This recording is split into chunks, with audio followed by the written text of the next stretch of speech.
बिस्मिल्लाहिर्रहमानिर्रहीम। Tense number 4, present perfect continuous tense. ठीक है, अभी जब मैं टेंसेस कंप्लीट करा दूं फिर आपको ये भी बताऊंगा कि ट्रांसलेशन के अलावा टेंसेस में से कौन कौन से क्वेश्चन आते हैं। यानी एक तो सीधी सीधी आ रही है उर्दू टू इंग्लिश ट्रांसलेशन, क्योंकि मैं आप लोगों से कुछ एक्सरसाइजेस शेयर भी कर चुका हूँ, माशाल्लाह आप लोगों ने उसकी बड़ी अच्छी सी प्रैक्टिस भी की है। लेकिन उसके अलावा भी कुछ क्वेश्चंस आते हैं, वो भी इंशाल्लाह आप लोगों को बताऊंगा, लेकिन टेंसेस के एंड पे, वो अभी पॉसिबल नहीं है। लेकिन आज के लेक्चर में भी पास्ट इंडेफिनिट में कुछ हिस्सा उसका बताऊंगा। ठीक है, प्रेजेंट परफेक्ट कंटिन्यू में एक जुमला आता है सिंस और फार वाला। ठीक है, इसमें आप लोगों ने न सिर्फ ट्रांसलेशन सीखनी है बल्कि आपने ये भी सीखना है कि सिंस कहाँ लगेगा और फॉर कहाँ लगेगा। ठीक है, जैसे वो की जगह चलो नाम लिख देते हैं, अली। अली 2005 से लाहौर में रह रहा है। लाहौर में रह रहा है या रहता रहा है। अब ये रहा है भी एक पहचान हो गया, लेकिन ये 2005 टाइम मेंशन है। ये टाइम मेंशन है, ये भी एक पहचान है कि टाइम मेंशन होगा तो ये होगा जनाब परफेक्ट कंटिन्यू। अब अगर आखिर में रहा है तो प्रेजेंट परफेक्ट कंटिन्यू, और रहा था पास्ट परफेक्ट कंटिन्यू, जो मैं बाद में करवाऊंगा। अली 2005 से लाहौर में रह रहा है, तो इसका होगा Ali has been living in Lahore. Ali has been living in Lahore since 2005। since 2005 Ali 2005 से लाहौर में रह रहा है। Ali has been living in Lahore since 2005।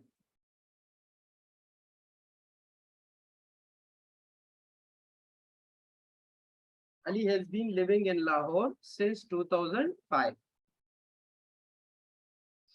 अच्छा, अब यहाँ पे मैंने सिंस लगा लिए। चलो सिंस पार का तो बाद में समझा देता हूँ, पहले तो टेंस को क्लियर कर लेना। अब अगर इसी का नेगेटिव आ गया तो ज्यादातर हेल्पिंग वर्ब के बाद नॉट लगता है, तो इसका हेल्पिंग वर्ब तो पूरा हैज बीन है, तो क्या आप हैज बीन के बाद नॉट लगाएंगे? नो, आपने ओरिजिनल जो हेल्पिंग वर्ब है वो है हैज बीन, तो सिर्फ वो शो करता है कि इसको प्लेस होल्डर कहते हैं ना। यानी ये सिर्फ और सिर्फ परफेक्ट कंटिन्यू में हैज के साथ आपने बीन लगा दिया, तो बीन उसका वो हैज का थर्ड फॉर्म ऑफ वर्ब हो गया। ठीक है, बी वॉज बीन। अब अली हैज बीन की जगह आप लिखेंगे Ali has not been living in Lahore. Ali has not been living in Lahore since 2005। बाकी सेम रहेगा। तो ये मैंने आप लोगों को इसका नेगेटिव करा दिया। ठीक है, ये मैंने क्या करा दिया? नेगेटिव। यानी नॉर्मल अफर्मेटिव सेंटेंस हो तो उसका हेल्पिंग वर्ब है हैज बीन, लेकिन अगर आपके पास नेगेटिव आ जाए तो उसमें अपने हैज के बाद नॉट लगाना है। ठीक है, so Ali has not been living in Lahore since 2005। अब अगर इंट्रोगेटिव आ जाए तो आपने हैज को ही बाहर निकालना है। हैज अली बीन, हैज बाहर, उसके बाद Ali. Has Ali been living in Lahore since 2005, और उसके बाद sign of interrogation, question mark. अब अगर इसका भी आपने नेगेटिव बनाना है कि यार नेगेटिव इंट्रोगेटिव है, तो आपने लिखना है हैज अली नॉट बीन, यानी नॉट हमेशा बीन से पहले आएगा। Has Ali not been living in Lahore since 2005। तो इस तरह मैंने आप लोग को 4 के 4 सेंटेंसेस करा दिए, लेकिन मैंने सारा सिंस यूज किया क्योंकि अभी अगले स्लाइड पे मैं आप लोगों को सिंस और फार की डिफरेंस भी बताऊंगा। ठीक है, I will also teach you the difference between since and far.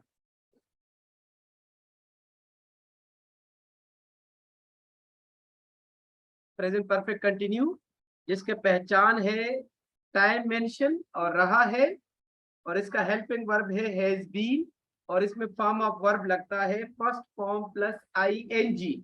Form of verb क्या आप लोगों ने नोट किया? फॉर्म ऑफ वर्ब है फर्स्ट फॉर्म प्लस आईएनजी, ये फॉर्म ऑफ वर्ब है। ओके, लिविंग ये क्या है? First form plus I N G. Okay, ये फॉर्म ऑफ वर्ब हो गया। अब मैं आप लोगों को बताऊंगा सिंस और फॉर में क्या डिफरेंस है, लेकिन अगर किसी का यहाँ तक कोई क्वेश्चन हो तो प्लीज अपना हैंड रेज कर दो। No sir. Okay sir okay जी, इस टेंस के एक्टिव पैसिव नहीं बनते, ठीक है, ये आपको एक्टिव पैसिव में नहीं देंगे। जी मुदस्सिर अली, प्यारा सा बच्चा।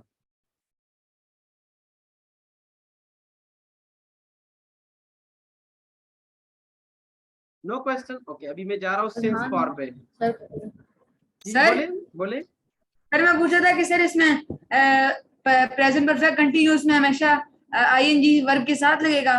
जी जी, आईएनजी हमेशा वर्ब के साथ ही लगेगा, लाज़मी बात है, किसी और के साथ तो नहीं लगता, आईएनजी हमेशा वर्ब के साथ ही लगता है, ठीक है।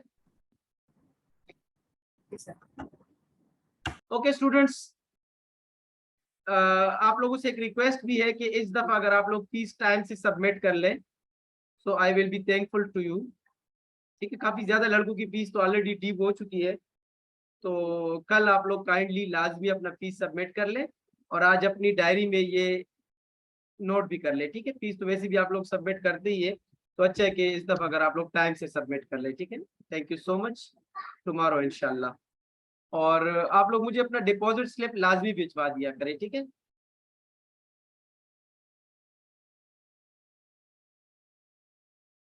ओके, अब मैं आप लोग को ये बताऊंगा सिंस फॉर, क्योंकि एक फिल इन द ब्लैंक या एमसीक्यू सिंस फॉर कभी पेपर में आता है, तो उन दोनों में क्या डिफरेंस है?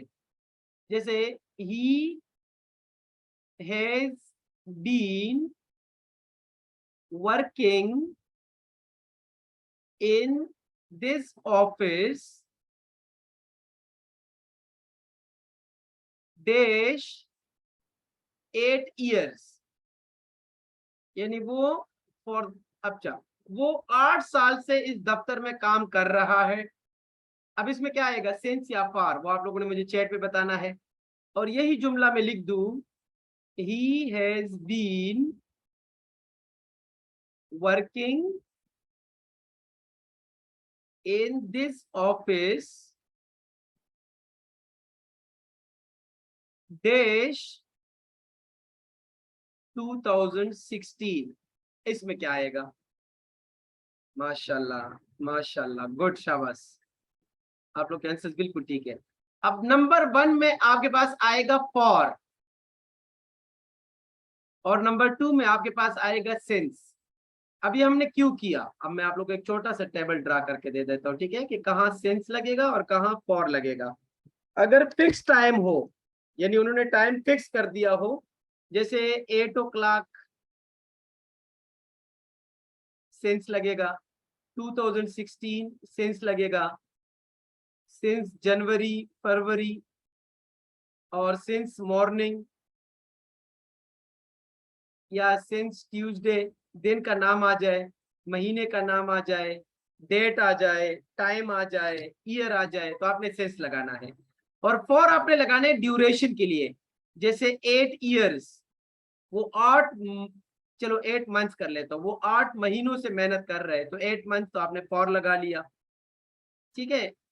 5 hours, 5 घंटों से वो दफ्तर में बैठा है, तो 5 hours, ठीक है। और 3 years, यानी ड्यूरेशन आ जाए तब आपने फॉर लगाना है, और अगर फिक्स टाइम आ जाए तब आपने सिंस लगाना है, ठीक है। तो ये पेपर में अक्सर आ जाता है। मैंने कहा ना कि उर्दू टू इंग्लिश ट्रांसलेशन के अलावा भी कुछ क्वेश्चंस आते हैं, जो कि मैं भी आप लोगों को टेंसेस के एंड पे बताऊंगा, और उसमें एक ये क्वेश्चन मैंने बता भी दिया कि जरूरी नहीं कि उर्दू टू इंग्लिश ट्रांसलेशन में आपके टेंसेस काम आएंगे, बल्कि ब्लैंक्स और एमसीक्यूज में भी काफी जगह आपके ये काम आएंगे, ठीक है। अच्छा जनाब, is it clear? Yes, Yes, sir. sir. Yes, sir. Sir. Saim Asif. Sir 8 o'clock और मॉर्निंग के अंदर भी तो ड्यूरेशन ही नहीं बताया गया। नहीं 8 o'clock का मतलब है 8 AM या 8 PM, एक फिक्स टाइम है कि भाई आपने 8 बजे पहुंचना है इधर, ये फिक्स टाइम है, ठीक है। मॉर्निंग एक फिक्स टाइम है, तो अगर एक फिक्स टाइम आ जाए तो फिर आपने सेंस लगाना है। ये तो मैंने क्लियर कर दिया ना, मैं तो एग्जांपल ही दे दिए। और अगर इस तरह की ड्यूरेशन आ जाए जैसे 4 महीनों से, 4 सालों से, 4 घंटों से, 4 सदियों से, तो फिर आपके पास फार लगेगा। यानी 8 मंथ्स में महीने का नाम मेंशन तो नहीं है ना। अगर यही पे आ जाता कि यार फरवरी के महीने से काम कर रहा है तो फिर इसके बाद सेंस आ जाता, लेकिन फरवरी नहीं लिखा उन्होंने कहा ये 8 महीनों से काम कर रहे हैं तो फिर फॉर आएगा। Is it clear Saim Asif? Yes sir. Okay okay, thank you. अच्छा अभी जो हम करने जा रहे हैं माशाल्लाह 52 स्टूडेंट्स प्रेजेंट हैं और इनको अभी बहुत फायदा होगा, क्योंकि अभी मैं करा रहा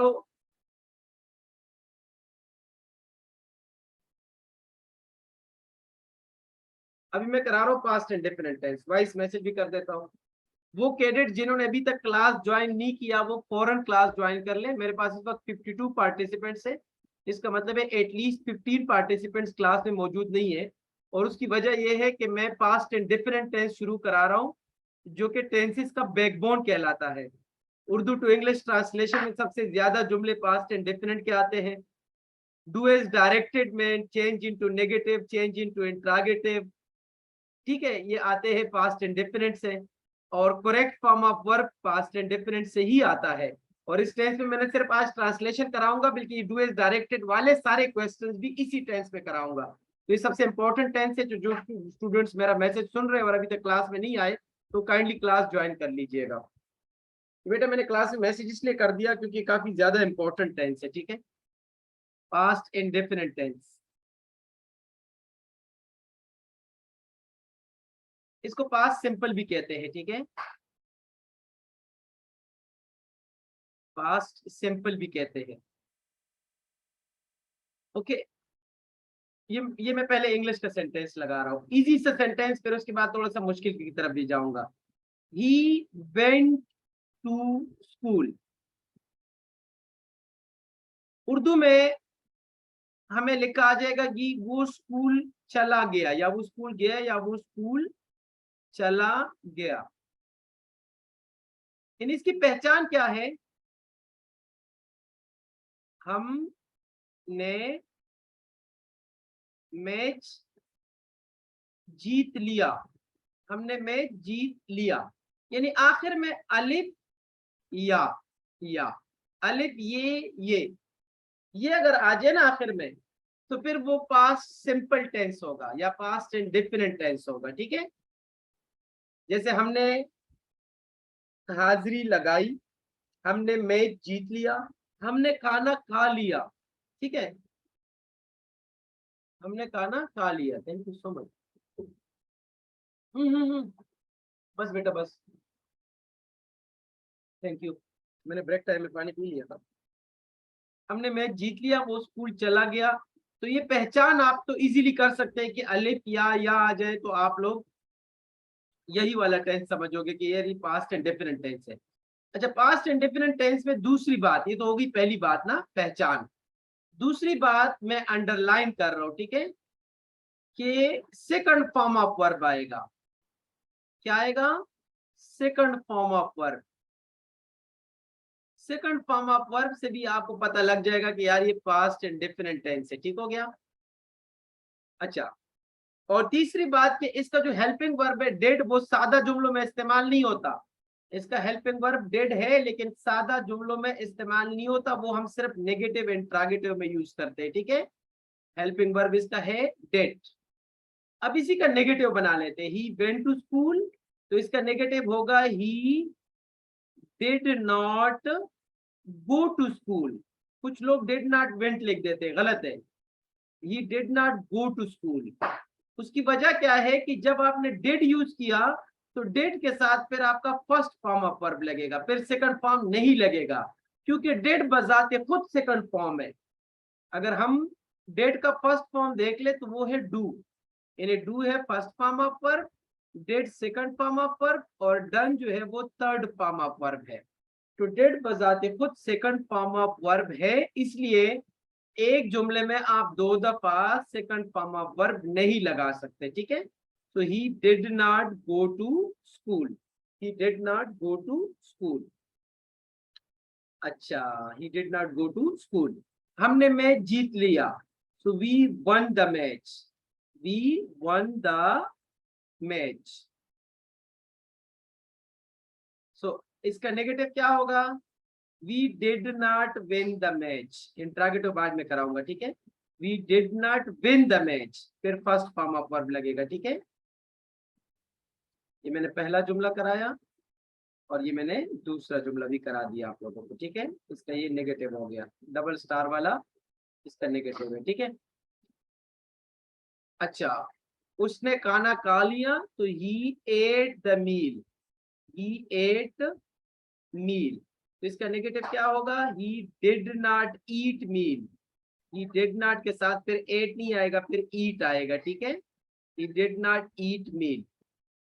कभी कभी वो एक जुमला दे देते हैं कि यार इसको नेगेटिव में कन्वर्ट करें, और सपोज करें यही वो जुमला है, ही वन द मैच, तो इसका नेगेटिव होगा he did not win the match, he did not win the match।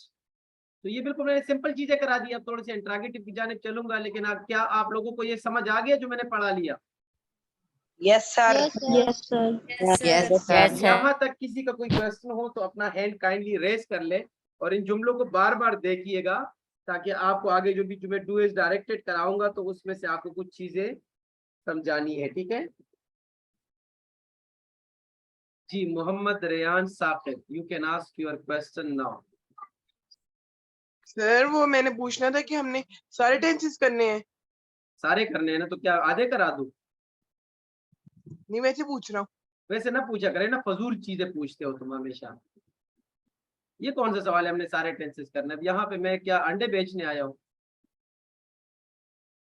Sai मासिक, सर मैं अक्सर पेपर्स के अंदर देखता हूँ उन्होंने बस लिखा होता है ट्रांसलेट इनटू इंग्लिश। सर उसके अंदर भी हम कौन सा टेंस लगाएंगे, क्योंकि उन्होंने डिफाइन तो नहीं किया होता टेंस के साथ हमने यही तो मैं आप लोगों को सिखा रहा हूँ इस क्लास में, कि आप लोगों ने जुमले को पहचानना है कि वो कौन सी टेंस से है। अगर 10 जुमले हैं तो उसमें से 7 से 8 जुमले तो टेंसेस के होते हैं, 1 2 3 जुमले जो है ना वो प्रोवर्ब से भी आते हैं, कहावत, तो वो भी इसके बाद इंशाल्लाह करवाऊंगा।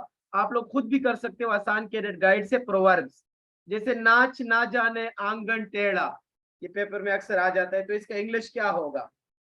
नीम हकीम खतरे जान, नीम मुल्ला खतरे ईमान, इसका इंग्लिश है a little knowledge is a dangerous thing. तो इस तरह के जुमलों को तो आप लोगों ने खूब याद करने हैं, वो प्रोवर्ब्स कहलाते हैं, ठीक है। वो इंशाल्लाह करवाऊंगा इसके बाद। अभी हम इसके इंट्रोगेटिव करते हैं। क्या क्या उसने मैच जीता? क्या उसने मैच जीता या जीत लिया? क्या उसने मैच जीत लिया? तो did he win the match, did he win the match, यानी इंट्रोगेटिव में डिड बाहर आ जाएगा, बाकी सेम होगा, ठीक है। और अगर इसी का नेगेटिव आ जाए तो आप ही के बाद नॉट लगा दे, did he not win the match, did he not win the match. तो ये भी मैंने 100% करा दिया, ठीक है जी। Did he win the match and did he not win the match, ये और ये नेगेटिव इंट्रोगेटिव हो गया, ठीक है। अच्छा, अब मैं खुद चाहता हूं कि मैं आप लोगों को कुछ जुमले दे दूं इस टेंस से।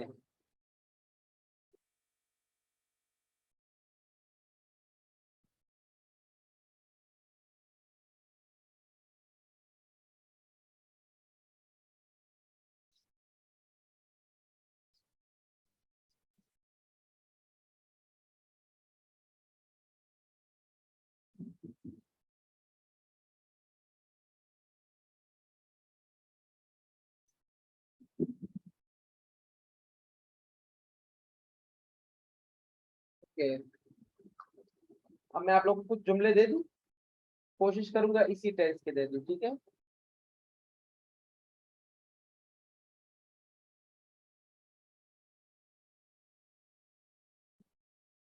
अच्छा जी, तुमने मुझे चाय पर बुलाया।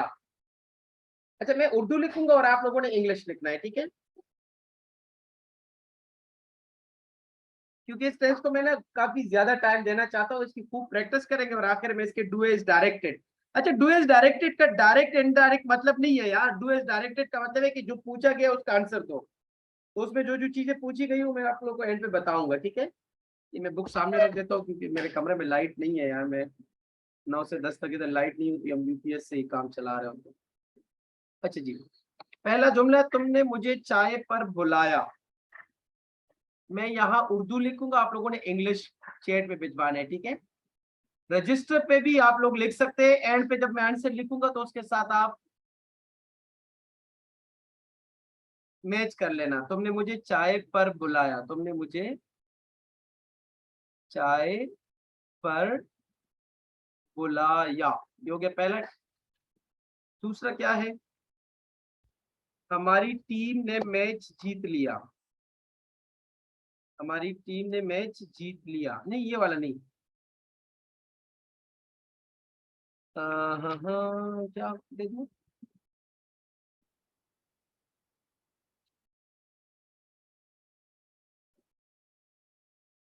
उस्ताद ने सबक अच्छी तरह से पढ़ाया। उस्ताद ने सबक अच्छी तरह से पढ़ाया।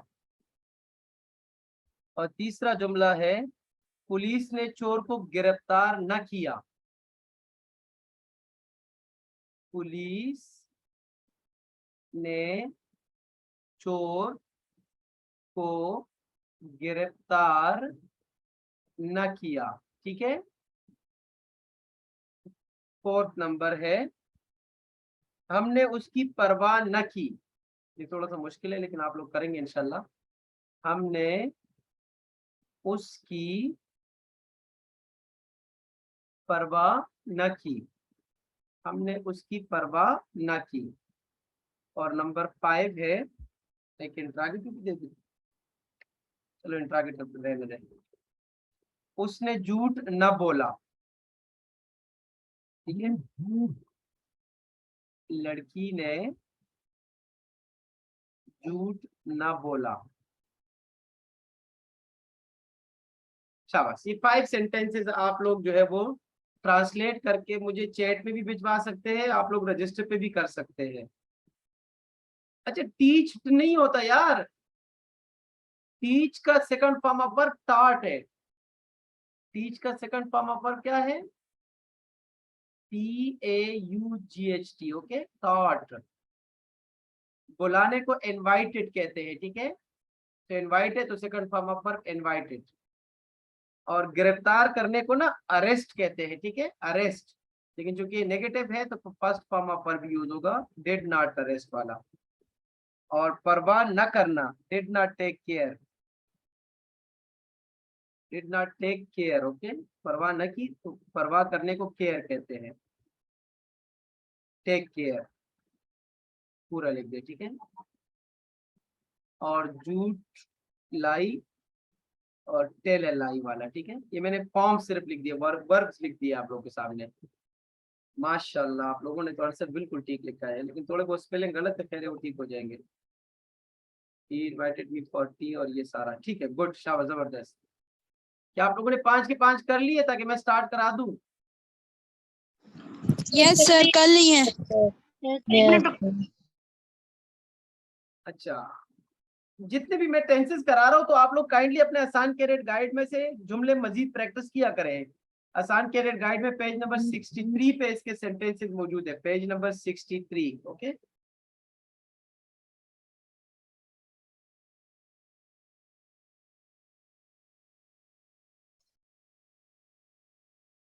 ठीक है, अब देखिए, तुमने मुझे चाय पर बुलाया।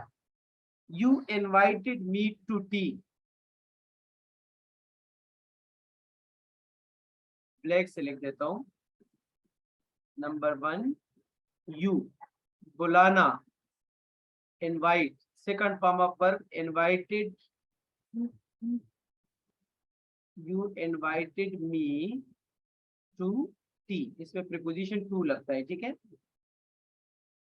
उस्ताद ने सबक अच्छी तरह से पढ़ाया, यानी the teacher taught the lesson in a good manner. Number 2 the teacher taught, T-A-U-G-H-T, okay, taught the lesson will का लफ्ज लिख ले, will का मतलब है अच्छी तरह से, ओके। पुलिस ने चोर को गिरफ्तार न किया, क्यों भाई? The police did not arrest the thief. The police did not arrest the thief. हमने उसकी परवाह न की, हमने उसकी परवाह न की। We did not take care for him. We did not take care for him. We didn't या did not लिख दे, फिर first form of verb, we did not take care for him, ठीक हो गया। लड़की ने झूठ ना बोला, मैंने खुद लड़की का लफ्ज यूज किया। The girl did not tell a lie. The girl did not tell a lie. और ये आप लोग के 5 के 5 सेंटेंसेस कंप्लीट हो गए, ठीक है। अब मैं आप लोग को डुएल डायरेक्टेड कराऊंगा, क्योंकि मैंने खुद कहा था कि इस टेंस पे मैं सबसे ज्यादा टाइम लगाऊंगा, बेशक मुझे पूरी क्लास देनी पड़े।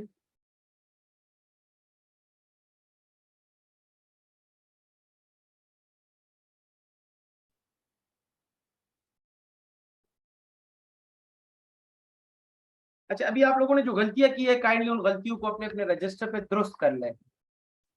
जो भी गलतियां की है उनकी करेक्शन कर लीजिएगा, ठीक है। और क्या आप लोगों में से मुझे कोई ये बता सकते हैं चैट पे कि किस किस के 10 आउट ऑफ 10 आ रहे हैं? जिसके 5 के 5 जुमलों के हेल्पिंग वर्ब और फॉर्म ऑफ वर्ब बिल्कुल ठीक है। बाकी चीजें खैर थोड़ी बहुत गलत हो सकती है, लेकिन हेल्पिंग वर्ब और फॉर्म ऑफ वर्ब जिनके बिल्कुल 100% दुरुस्त आ रहे हैं। 10 आउट ऑफ 10 किस किस के आ रहे हैं? मोहम्मद अहमद हुसैन, उजैर, असफर, माशाल्लाह काफी लड़के, हुजैफा 9, और अब्दुल्ला, मोहम्मद अब्दुल्ला। जिनके 8 भी आ रहे हैं वो भी मुझे चैट में बताइएगा। 8, 9 और 10 मार्क्स वाले चैट में बता सकते हैं, ठीक है। गुड, एक्सीलेंट रिजल्ट जी। Hasan Kambo, Bilal Ahmad, well done. Sir मैं कह रहा था मेरे भी 10 आउट ऑफ 10 है। हो तो इसके लिए हैंड रेस करने की क्या जरूरत है यार, जो इंस्ट्रक्शन दी है उसको फॉलो करो।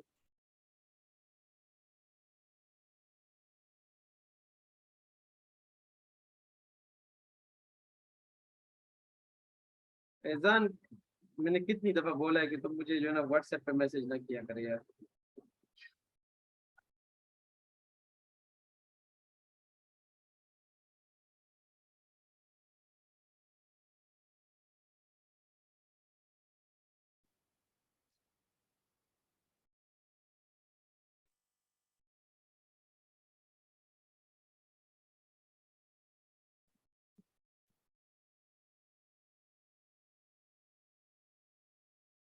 ठीक है, वेल डन। इन जुमलों को खूब आप लोगों ने देख लिया, अब इसके डुएल डायरेक्टेड करते हैं, ठीक है।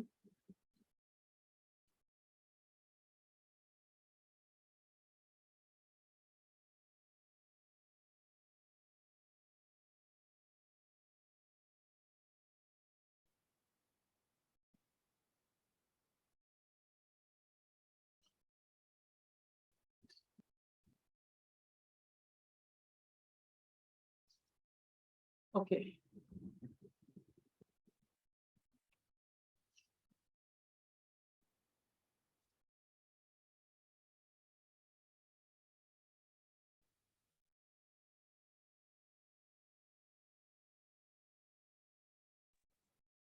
अच्छा जी। पहला एक क्वेश्चन आता है पेपर में, क्वेश्चन नंबर 4 मेरे ख्याल में, क्वेश्चन नंबर 4 या क्वेश्चन नंबर 3, वो है डू एज डायरेक्टेड, वो है डू एज डायरेक्टेड, ये क्वेश्चन आता है पेपर में, ठीक है।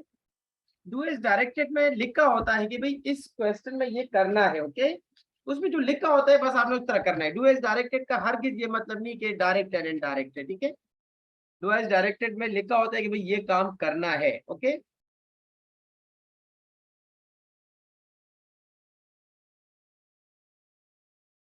अच्छा जी, पहला जुमला आप लोगों को दे रहा हूं, पहले आप लोग मुझे आंसर देंगे, उसके बाद मैं रिप्लाई दूंगा, ठीक है। पहला जुमला मैंने लिख लिया,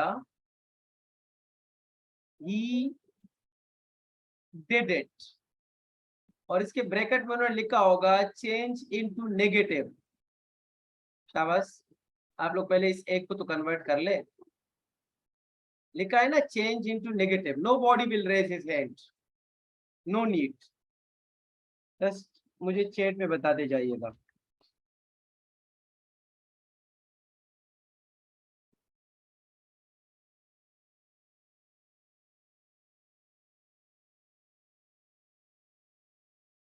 अच्छा जी, दूसरा जुमला भी लिख देता हूँ। ये जो भी लिख रहा हूँ ये पेपर से ले रहा हूँ, ठीक है, पेपर में एग्जैक्टली इसी तरह आया था। He hung his coat,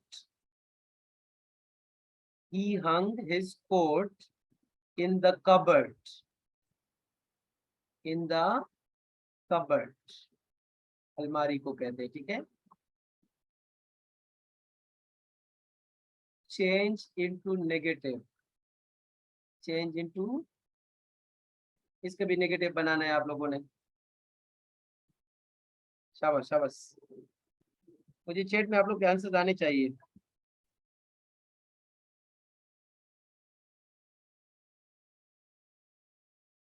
अच्छा जी, तीसरा एक जुमला आएगा आपके पास, ये वाला, दे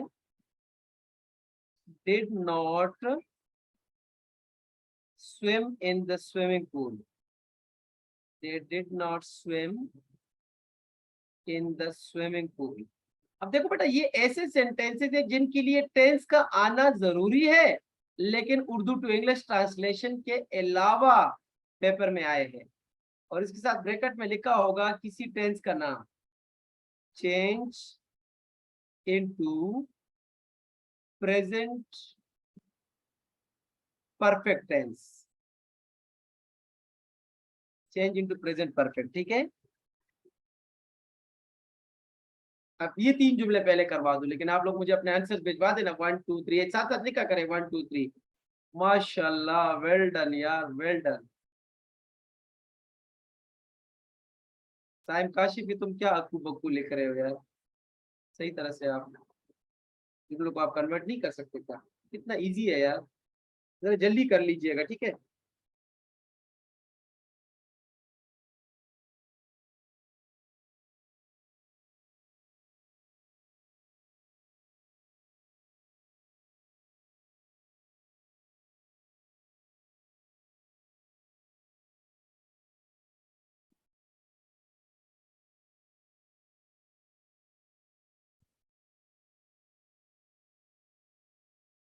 जल्दी कर लीजिएगा।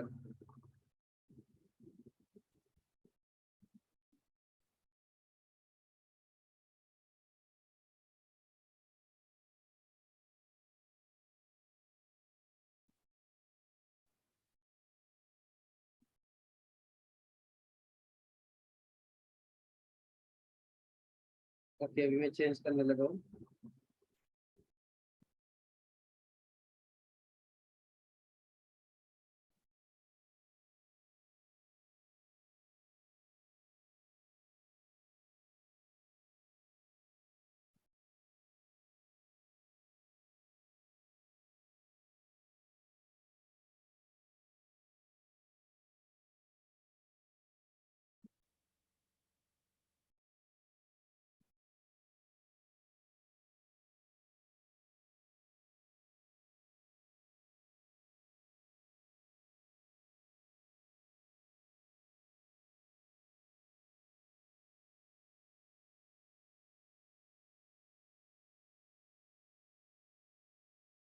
ओके, इसका मतलब आप लोग के आंसर अभी तक मुझे सारे आ गए, अब मैं करा सकता हूँ। ये जो पहला जुमला मैंने लिखा है ये पेपर में कई दफा आ चुका है, ठीक है। ही डिड इट, तो इसका नेगेटिव होगा he did not do it. यार ये डिड तो बजाते खुद डू को यूज रिप्रेजेंट कर रहा है, तो he did not do it, he did not do it, ये नेगेटिव हो गया। यानी डिड की जगह फर्स्ट फॉर्म ऑफ वर्ब लगा और ये डिड नॉट आपका पास्ट इंडेफिनिट का हेल्पिंग वर्ब लग गया। He hung his coat in the cupboard, तो इसमें आएगा ही डिड नॉट हैंग, क्योंकि फर्स्ट फॉर्म ऑफ वर्ब है hang. Okay, he did not hang his coat in the cupboard, they did not swim in the swimming pool. अब इसको present perfect में change करना है। इस तरह का भी एक क्वेश्चन आता है कि एक टेंस को दूसरे में चेंज करें, तो इसमें आएगा बेटा प्रेजेंट परफेक्ट का हेल्पिंग वर्ब है हैज और हैव, तो they have not swum, third form of verb, ठीक है। They have not swum in the swimming pool. Okay, और इस तरह आप लोगों का ये टेंस मैंने डू एज डायरेक्टेड के वादे के साथ पूरा कर लिया। अब आप लोग काइंडली उर्दू के लिए दोबारा ज्वाइन कीजिएगा और 10 to 15 मिनट्स की फिर उर्दू की क्लास होगी।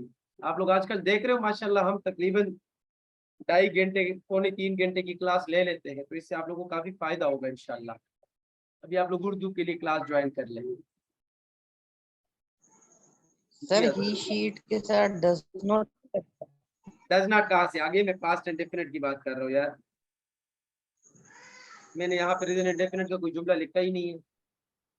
प्रेजेंट परफेक्ट है हैव नॉट। अच्छा, आप लोगों ने पास्ट पेपर से प्रैक्टिस करनी है, मैं मजीद कुछ पेपर भी भिजवाऊंगा इंशाल्लाह आप लोगों को। Rejoin for Urdu class.